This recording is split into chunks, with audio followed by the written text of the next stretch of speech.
My sister raised her glass at my wedding and said, "At least this husband stayed loyal longer than the last one." Everyone laughed. My mother laughed the loudest. My new husband did not. That was how I knew the worst part had not happened before the ceremony. It was about to happen in front of everyone.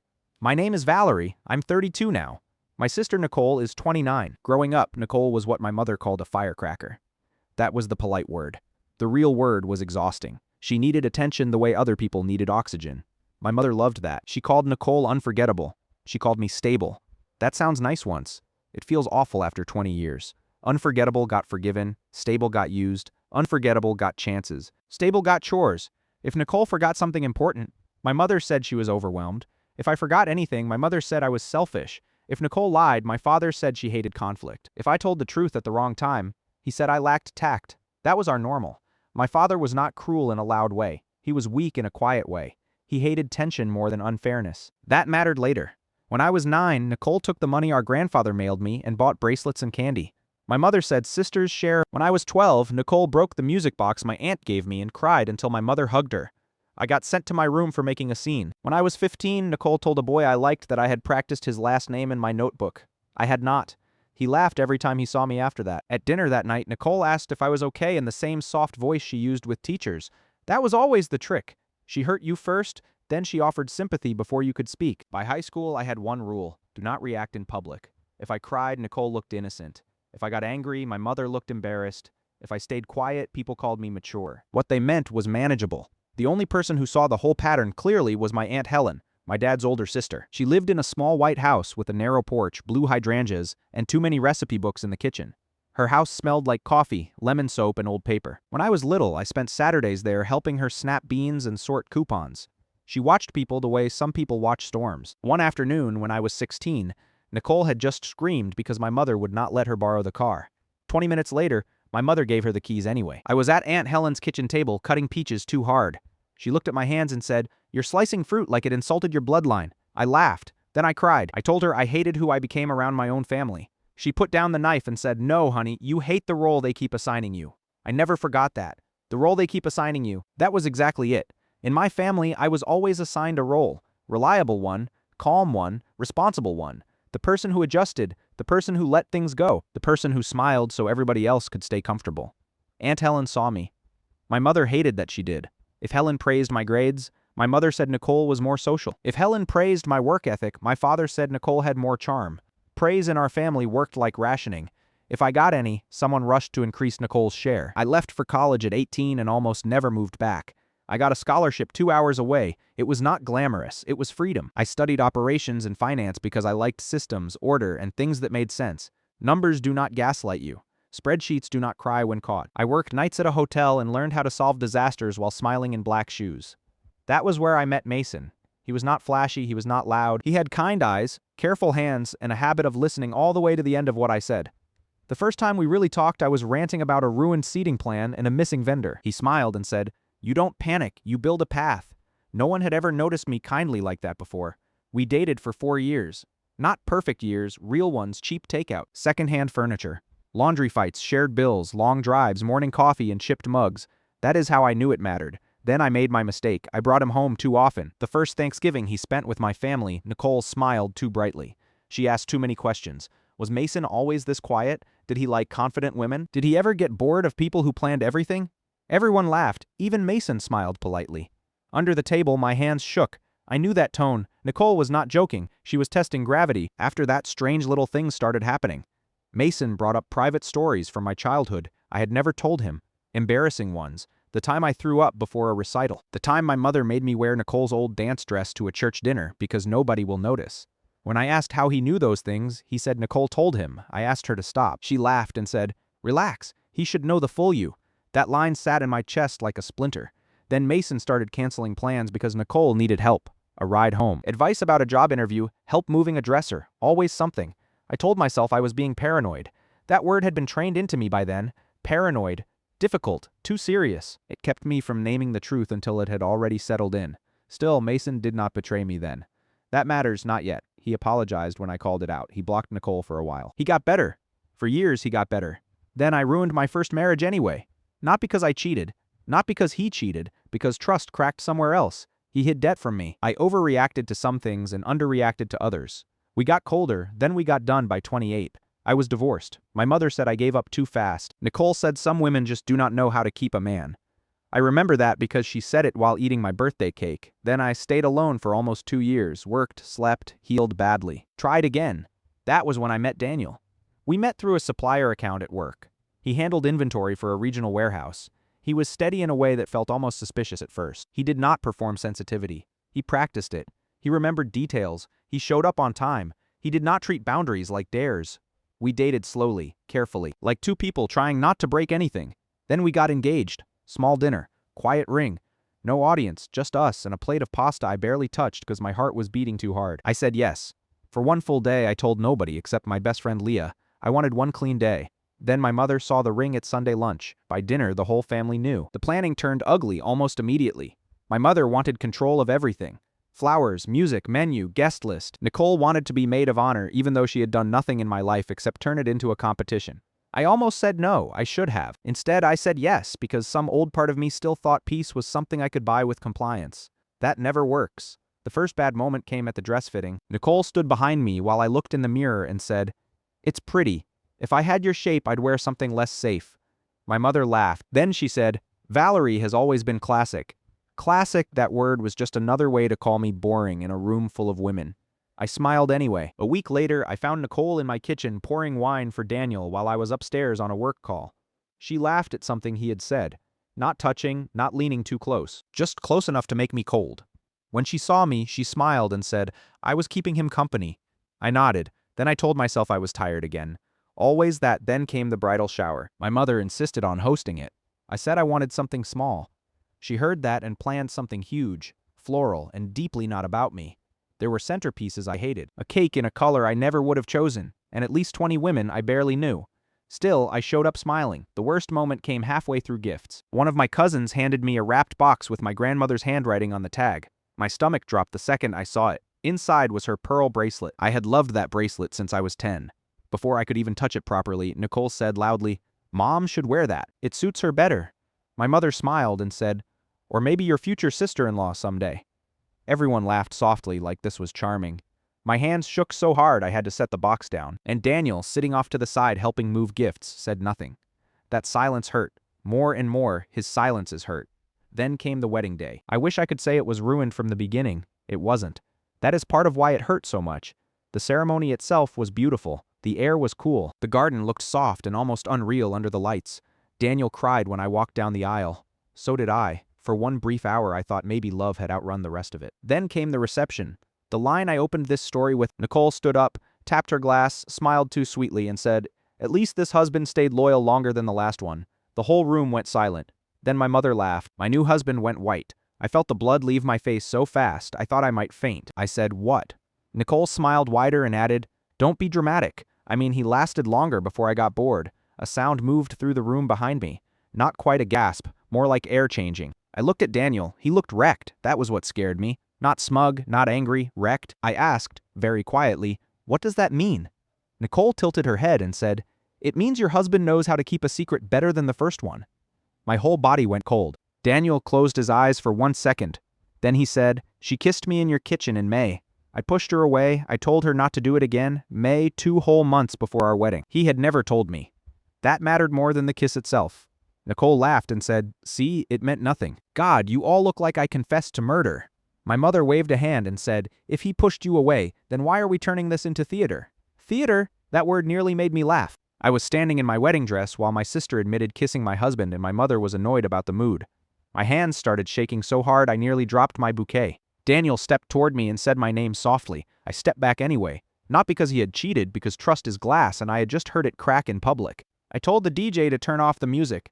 Then I said loud enough for everyone to hear, "No one moves until I understand what happened." The room went completely still. Daniel looked like he might throw up. Good. He deserved some discomfort, I asked him. "Why didn't you tell me?" He swallowed hard. Then he said the line I had heard my whole life from everyone who ever wanted my silence. I thought ignoring it would keep it small. There it was. The family religion. Keep it small, keep it quiet. Keep the peace. I almost laughed. Instead I said, "That is how things grow in my family." Then I walked out. Not elegantly, not with grace. In heels and silk and a chest that felt too tight to hold breath. Leah followed me into the garden. She found me crouched behind the hedge with my veil in the dirt and my makeup half ruined. She knelt beside me and said, "Tell me what you need." That question almost broke me. Not because it was big, because no one in my family ever asked it. I said, "I need 10 minutes without anyone making me the problem." She nodded, and she gave me exactly that. When I walked back inside, the room had rearranged itself into zones of panic. My mother whispering furiously to my father, Nicole crying in a way that looked practiced, Daniel standing alone. Good, for 1 second, I saw the whole machine from above. How it worked hurt me. Wait for me to react, then blame the reaction. I was done. I walked to the head table, picked up the microphone and said, "Since honesty is suddenly on the menu, let's finish serving it." The whole room froze again. I pointed at Nicole first. Then I said, "My sister has been testing boundaries with every man I have ever loved since I was 15. She kissed my husband 2 months ago and thought telling me at my reception would be funny." I turned to my mother, and my mother has defended her every time. Then I looked at Daniel, and my husband thought hiding it would somehow protect me.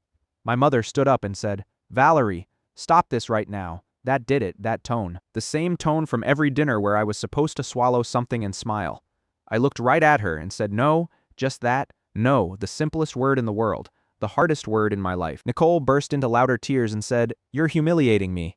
I almost laughed, humiliating her at my wedding after her little performance. Then she said the most useful thing she had ever said in her life. She shouted, "If he'd just told you back then, you would have canceled everything, and I was trying to stop you from ruining your own life over one stupid kiss." There it was, not a joke, not a misunderstanding, a choice. She had wanted control over the timing. She had wanted a stage. My stomach turned with sudden clarity. I looked at her and said, "You didn't tell me because you liked knowing something?" I didn't. Her face changed just for a second, but I saw it, and so did everybody else. Then my father finally spoke 32 years of his quiet, and what he chose to say in that moment was, "Maybe we should all calm down." Of course that was what he had. Not truth, not apology. Temperature control. I turned to him and said, "That is why she is like this." The room went completely silent. He went pale. My mother made a sound like I had slapped someone. Maybe I had, maybe truth lands like that on people who have been living under soft lies. Then something unexpected happened. Daniel stepped toward the microphone and said, "No, she's right." I stared at him. He looked at Nicole and said, "You kissed me in Valerie's kitchen? I told you to stop. Then you threatened to tell everyone I came on to you if I made a scene." That was new. I froze. Then he added, "I should have told Valerie that day. I didn't because I was a coward, but you don't get to stand here and act like this was harmless." A sound moved through the room behind me. Not quite a gasp, more like recognition. Nicole looked shocked for the first time all night. Then she pointed at him and said, "You love the attention." Daniel laughed once, sharp and ugly. Then he said, "No, I just made the same mistake everyone else makes with you. I thought if I stayed quiet, you would stop there." It was again. The whole family belief system. Silence as strategy. Silence is peace. Silence is poison. I looked around the room and realized something. This was not just my humiliation, it was the end of the performance. My mother sat down hard like her legs had quit. My father stared at the floor. My uncle quietly walked out. My cousin covered her mouth. Then Aunt Helen, who had been sitting near the back, stood up and said, "About time." I almost cried from relief. Not because she had fixed anything, because she had named the room accurately about time. The reception ended early, not dramatically, not with thrown drinks or broken glass. Just people leaving in slow, stunned groups while the staff quietly cleared untouched cake. I changed out of my dress in the venue bathroom with Leah holding the zipper, and my hands shaking so badly I could barely unhook my earrings. Then I went home alone. Daniel went to a hotel, not because I told him to, because he knew the next morning he came to the house and handed me his phone. He said, "Read everything." I did. There were messages from Nicole. Months of them. At first casual, then flirtier, then nastier. One said, "If you ever get tired of being managed, call me." Another said, "She only looks calm because she never learned how to be fun." His replies were short. Then none still. He had not told me. That mattered. I asked why. He said, "I thought I could shut it down without blowing up your family." I laughed. Not because it was funny, because that sentence had lived in my family for 30 years wearing different clothes. I said, "That is how my family got this sick." Then I asked him to leave again. A week later, my mother called and said I had overreacted and embarrassed the family. She said Nicole had only been impulsive. She said Daniel should have been flattered. I nearly threw the phone. Then she said something worse. "You always hoard the good things and then act shocked when someone else wants a turn. A turn at my husband, at my wedding, at my life." For 1 second, I could not speak. Then I said, "Do not call me again unless someone is dead." I hung up. That was the first clean boundary I had ever given her. It felt like ripping skin and breathing fresh air at the same time. Then came the next blow. Aunt Helen fell and broke her wrist 2 months later. I drove to help because of course I did. She sat in urgent care with a sling and looked at me for one long second before saying, "Well, I assume your mother has finally gone fully stupid." I laughed for the first time in days. Then I cried in the parking lot.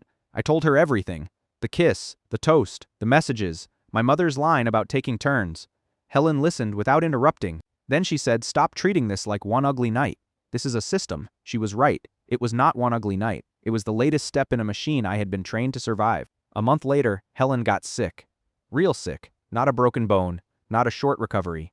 Ovarian cancer. Late, fast, cruel. That changed everything. She asked me directly if I could help. So I moved into her White House part-time while she did treatment. Not permanently. Just enough to handle appointments, bills, medication schedules, and the 1,000 ugly details illness creates. Daniel helped too. That matters. Not all at once. Not heroically, but steadily. He drove when I couldn't, picked up groceries, sat in waiting rooms, answered hard questions without asking me to soften them.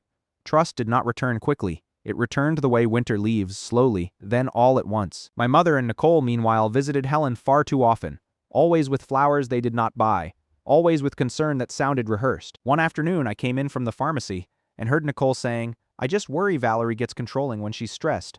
I stopped in the doorway. Nicole turned and smiled like she had not just cut me. Helen did not miss a beat. She said, "If Valerie controls anything here, it is because someone else keeps trying to climb into the steering wheel." I almost laughed. Nicole did not stay long. A week later, my mother brought up wills casually over tea, like she was discussing weather. Helen looked at her and said, "If you keep talking about my death before dessert, I will change everything out of spite." My mother laughed too loudly, but her eyes changed. That was when I knew. This was not just old family cruelty. This was a plan forming.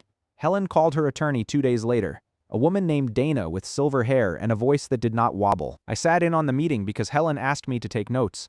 That was when I learned the full truth. Helen owned not only the White House and the small rental cottage behind it, she also still held a sizable share in a commercial lake lot that had been in the family for decades. It was worth much more than anyone guessed.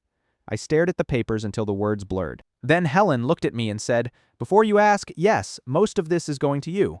My throat closed. I asked why. She looked offended. "Because you show up," she said. That sentence hit me so hard I had to look down. Because you show up. No one in my family had ever rewarded that before.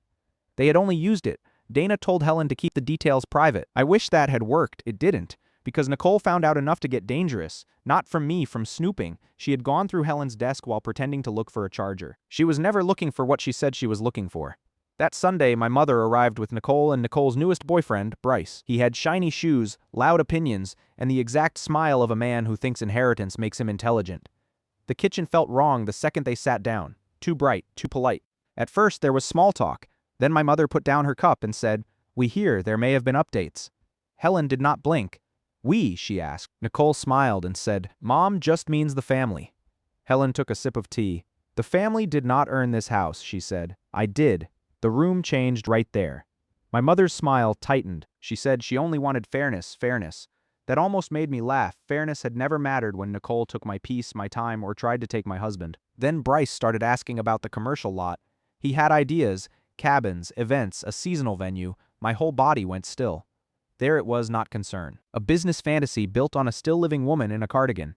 I started to speak, but Helen beat me to it. "No," she said. "Just that, no." Then she added, "Valerie has invested time, labor, and love. The rest of you have invested appetite, those are not equal." No one spoke after that. My mother left early, taking the pie she brought with her. On the drive home, she accidentally left me a voicemail. I heard her tell Nicole, "She's always calm in a way that makes everyone else look cruel." That line stayed with me. I had spent years trying not to be difficult. And somehow, even my silence offended her. After that dinner, everything turned colder. My mother stopped asking how Helen felt. She asked whether Dana had visited again. Nicole started posting fake sweet things online. Old childhood photos, captions about sisterhood and healing. People commented with hearts. I wanted to throw my phone into the river. Then Nicole started dropping by the house more often. Always with pastries she did not pay for. Always too loud. Always performing concern. Daniel, meanwhile, was trying. That mattered too. He had blocked Nicole everywhere. He answered hard questions. He stopped hiding from discomfort. Sometimes trust returns like spring, slowly, then all at once. Helen got worse that winter. The treatment stopped helping. Then came hospice. Then the long, thin days where every sound in the house feels too loud and too final. I spent more nights sleeping on the couch than in a bed. My mother came twice and complained about parking both times. Nicole came once, took a photo in the kitchen and called the lighting tragic. I made her delete it. She rolled her eyes and said I was impossible.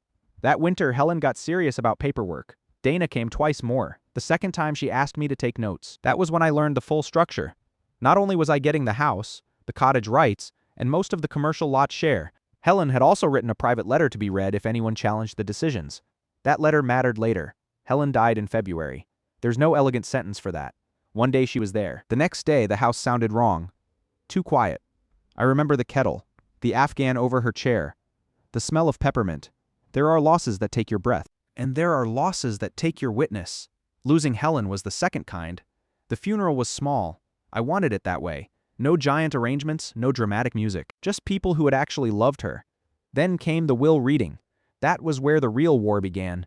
It happened in Dana's office 2 days later. My mother wore gray and outrage. Nicole wore black silk and practiced grief. Bryce came too, which told me everything. Dana read slowly. Specific gifts first, then the house, then the cottage rights, then the lot share, then cash gifts. My name came up again and again. By the third time, Nicole sat straighter. By the fourth, my mother had gone flat. By the fifth, Bryce stopped pretending he was there for emotional support. When Dana finished, there was silence for 4 full seconds. Then Nicole laughed once and said, "No. Just that. No." Dana folded her hands and said, "The documents are valid." My mother leaned forward. "There must be confusion," she said. "Valerie was living there while Helen was vulnerable." Vulnerable. Like I had tricked a woman who balanced rent records in pencil until she was 78. My hands shook under the table. Dana's voice turned to steel. "Helen made these decisions over time," she said. "There is no question of capacity." Then Nicole said the thing I should have expected. "So the reward for playing nurse is getting the jackpot." Jackpot, as if changing sheets and swallowing panic at 3 a.m. were some game show strategy. I turned to her and said very quietly, "You announced you kissed my husband at my wedding." For once, she had no answer. My mother did. She said, "This is exactly what I was afraid of." Valerie always turns things ugly. That sentence again. Different room, same machine. I stood up because if I stayed seated, I was going to scream.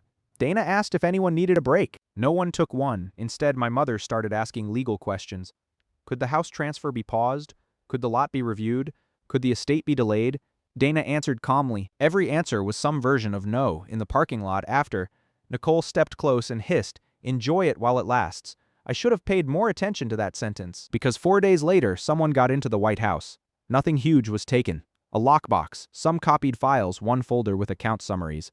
At first, I thought it might be random. Then I saw which drawers were open. The estate copies. My whole body went cold. The sheriff came. He asked who had keys. I said, "Me, my mother, Nicole, the cleaning lady," that was all. He asked if I suspected anyone. I froze. I wanted to say yes. Saying it out loud felt like crossing a final line. So I said, "I don't know." That was true in the weakest possible way. That same night, I changed the locks and installed cameras. One on the porch, one by the back gate, one in the hall. Good thing I did, because a week later, the back camera caught Bryce trying the side door after midnight. Dark jacket, fast hands, looking over his shoulder. He tugged twice, swore, and left. I watched the clip 7 times. Then an 8th. Proof feels almost holy when you've spent a lifetime being trained to doubt your own eyes. Dana took a copy. The sheriff took one too. Nothing dramatic happened right away, but it mattered, because from then on, they could never make me doubt the pattern again. The final twist landed 3 weeks before the dinner. Daniel and I planned to quietly mark 1 year of trying again. Not a wedding, not a renewal, just a backyard dinner at Helen's house with people we trusted. The morning Dana called, I was folding napkins. She asked if I was sitting down. I sat. She said someone had submitted a typed statement claiming Helen wanted to amend her will shortly before she died. My vision narrowed. From whom? Dana said it was clearly suspicious and not properly executed. Still, it existed. That meant someone had moved from gossip into fabrication. My first thought was Nicole. My second thought was my mother helped. I went cold all over. Then angry. Not hot anger. Clear anger, Dana said. We needed hospice logs, witness records, and patience. Patience. I had spent my whole life being patient. This time, patience would be a blade, not a cage. So I used it. I dug through calendars, invoices, hospice records, text logs, and old emails. Daniel helped me sort folders. Yes, Daniel. That mattered. He sat there night after night organizing dates, screenshots, and records with me. No defensiveness, no requests to move on. Just work. The more we built the timeline, the stronger it got. On the date, the fake amendment claimed Helen wanted changes. She had been with a nurse, then lunch with me. then asleep through most of the afternoon. No gap, no chance. Then something even dumber surfaced. One of the listed witnesses was a notary who had moved to Oregon 2 years earlier. When Dana told me that, I laughed out loud, not because it was funny, because it was so arrogant, so sloppy. Then Dana read Helen's private letter to me. It said, in part, if my brother's wife and her sparkly little favorite try to say Valerie pressured me, know this. Valerie is the only one who ever came without a shopping list. I laughed and cried at the same time. The backyard dinner morning came clear and cold. The White House looked beautiful. String lights, wood tables, Helen's herb pots on the steps. For 1 full hour, I felt peaceful. Then Leah looked out the upstairs window and said, very carefully, Valerie, they're here. My stomach dropped. Then she added, and Nicole brought flowers again. Of course she did. I walked to the window and looked down. My mother stood in pale lavender as if she had never heard a boundary in her life. Nicole stood beside her in white satin holding a bouquet and her phone. Bryce leaned against the gate. My hands started shaking. Leah touched my shoulder and said, you do not have to go down there. But I did not alone. Daniel came with me. So did Dana. At the front gate, my mother was already crying. Nicole saw me and lifted the bouquet like an offering. That almost made me laugh. She said loudly, I just wanted to fix this before your big night. A stage. Always a stage. My mother stepped forward and said, please don't do this in front of everyone. Do what? Exist honestly? I said, you were not invited. Nicole's eyes filled instantly. That speed still amazes me. Then she delivered the line she had clearly rehearsed. I know you hate me, but I can't lose my sister too. Guests had started gathering on the porch and in the yard. I could feel eyes. Old panic rose. The old instinct said, keep it small, keep it private, do not embarrass the family. Then I looked at Daniel, then Leah, then Dana, then the porch where Helen had told me the truth for years, and something inside me settled into place. Not rage, clarity. I said, loud enough for the yard and porch to hear, you stole from me for years, tried to steal Helen's estate, filed false reports, forged documents, sent Bryce to break into her house, kissed my husband, announced it at my wedding and kept pushing because you thought I'd split everything to buy silence, leave, silence.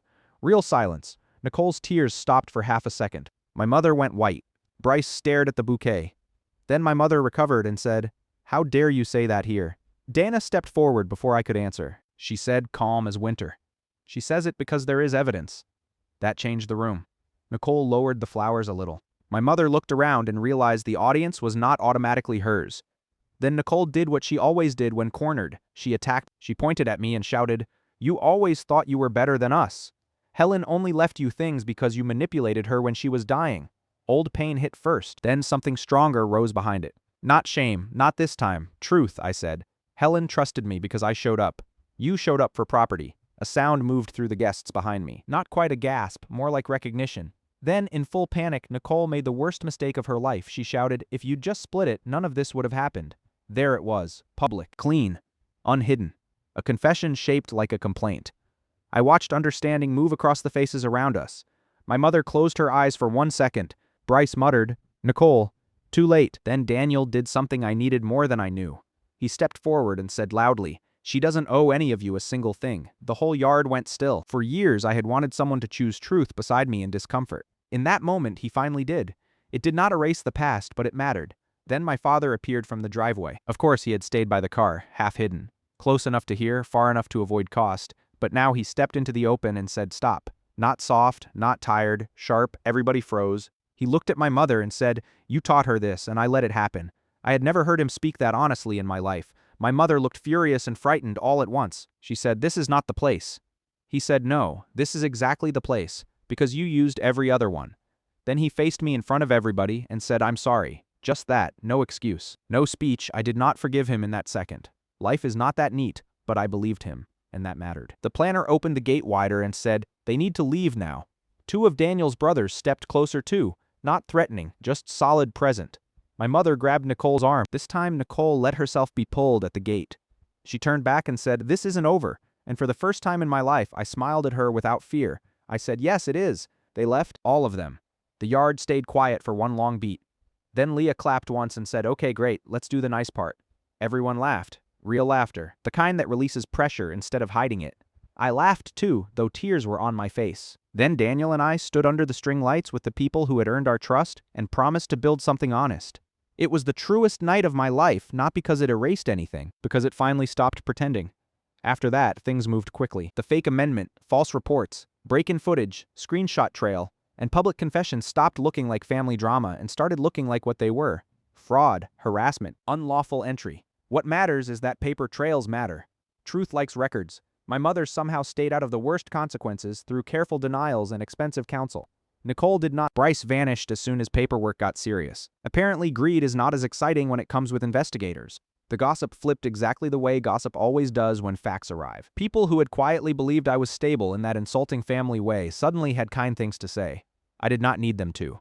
That was new, not needing the late rescue. My father started therapy. He did not become brave overnight, but he started telling the truth in smaller rooms. The White House became mine fully by the end of that year.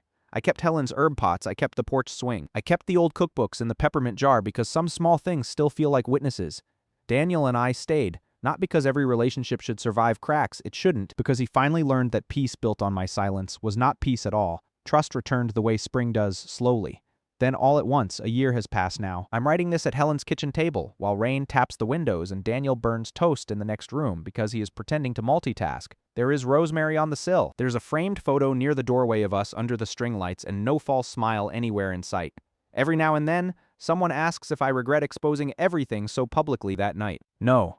I regret that it became necessary. I regret the years before it when I confused endurance with love and silence with maturity. I regret every time I made myself smaller so other people could stay comfortable, but I do not regret the truth. The truth cost me a role. It gave me a life. That trade was worth it. The last clear thing Aunt Helen ever said to me was in hospice 2 days before she died. She squeezed my hand and whispered, "You do not have to disappear just because other people confuse your silence with food."